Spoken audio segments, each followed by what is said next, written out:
All right, the game is over. Paris Saint-Germain and Bayern Munich. Well, Bayern Munich PSG is over 2-0 Bayern Munich. Bayern Munich make it through. As I'm talking, Tottenham still 0-0 with AC Milan. Tottenham would still have a man down. It look like AC Milan's could go on, but we'll see. Just one goal. If Tottenham manage to score, it's going to be extra time. But yeah, I'm going to keep monitoring this game as I'm making this video. Yeah, Bayern Munich finally make it. The suspense is over. 2-0. Maxim Choupo-Moting crucifies his former teammate. And then Serge Gnabry finished up the game, which is usually the case in this type of game. Whoever scores, the team that's chasing, exposes themselves so much so that the other one's going to end up maybe scoring a second goal. It's always been the case in the Champions League, especially the two-leg game. Even it was even worse with the away goal. You will see blowout scored in second game because once the home team has scored, you got to score like 2 or 3 times. But as expected, whoever scored first and whoever's leading late going to have a chance to score a second goal.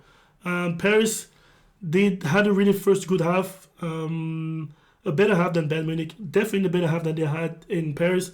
But Bayern Munich was patient. They waited a turn, and they happened to score in a huge mistake. I'm going to say by Bichabu at first, because he looked nervous when he had the ball, and I think that's why Verratti came all this way down to get the ball. By the time Verratti got the ball, it was too late. He got bumped in the back, I think, by Goretzka, and then Thomas Müller got the ball, passed it to Choupo-Moting, pretty much an open net.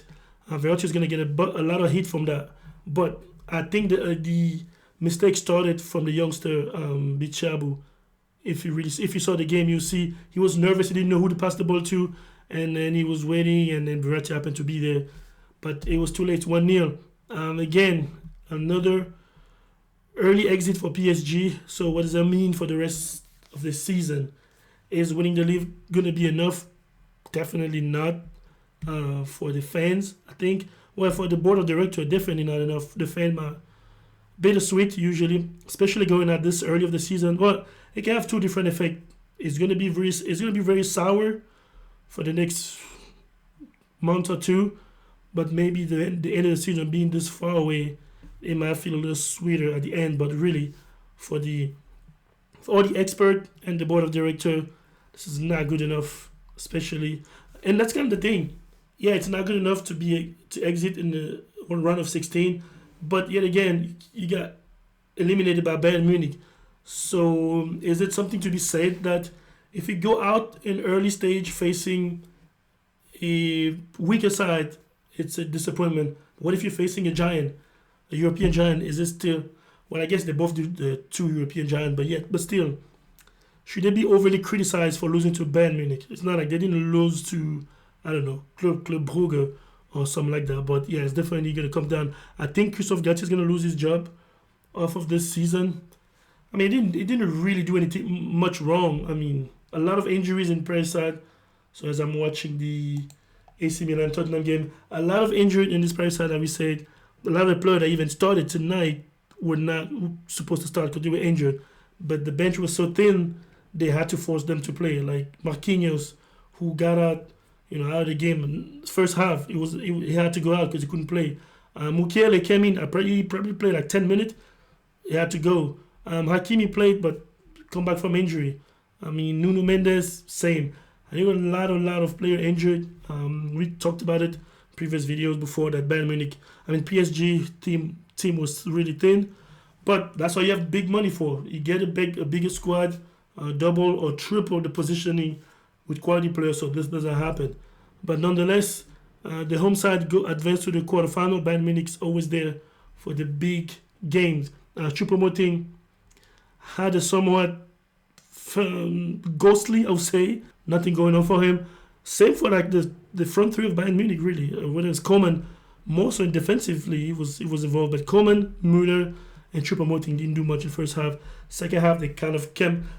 They didn't really come alive that much, but after the goal, now they came alive because Paris had to push the pace. Matthijs de Ligt had that save from Vitinha.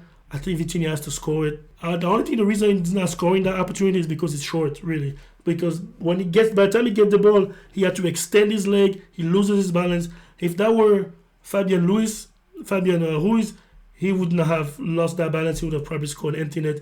And also, Vitinha didn't have the vision, again, because he was stumbling to look across to see De Ligt coming. He thought it was an easy tap in. De Ligt make the save. He's the hero. 2-1. Another positive note for Bayern Munich.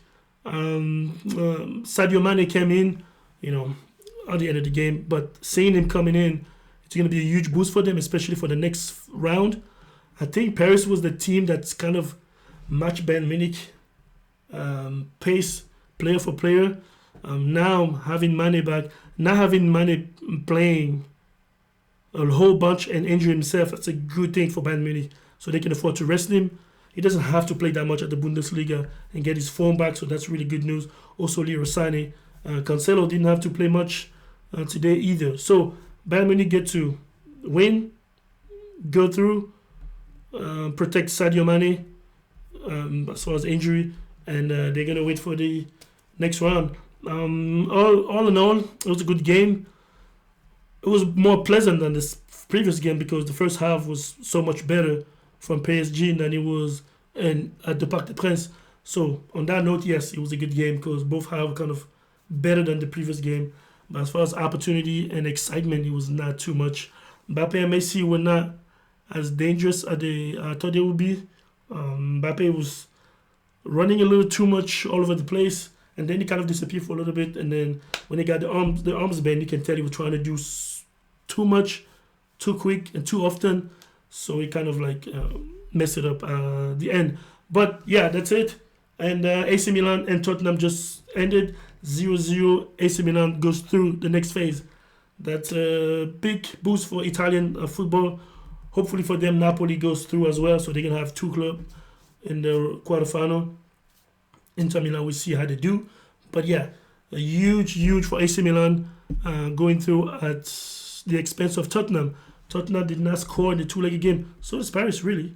Paris 1-0 at home and then 2-0 against today. So yeah, Tottenham, PSG out, but the talk is going to be solely on PSG again, exiting really quick sooner in the Champions League. Are they going to be in the rebuild mode?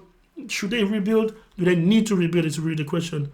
Was this Lionel Messi last UEFA Champions League game? Is he going to be off the MLS this summer?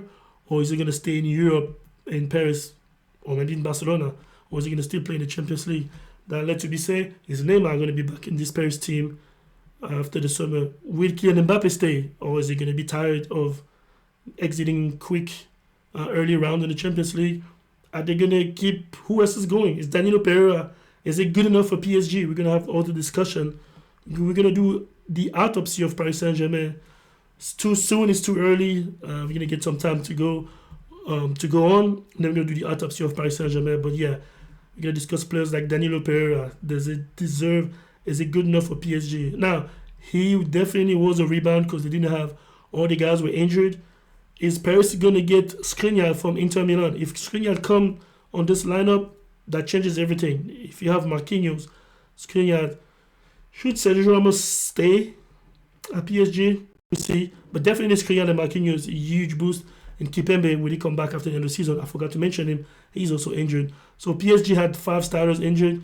They played one 16-year-old and one 17-year-old, one 20-year-old today. And the starting lineup, Bachiabu played. Zaire Emery came in 16, Bachiabu 17. So it was a very inexperienced team. If you look across, the only experience really Sergio Ramos, Messi, and should you say Mbappe is an experienced player? Yes, that's about it. But yeah, nonetheless, Bayern Munich deserved the win. They didn't play necessarily great, but they did what it took. They did enough to score. We're lucky.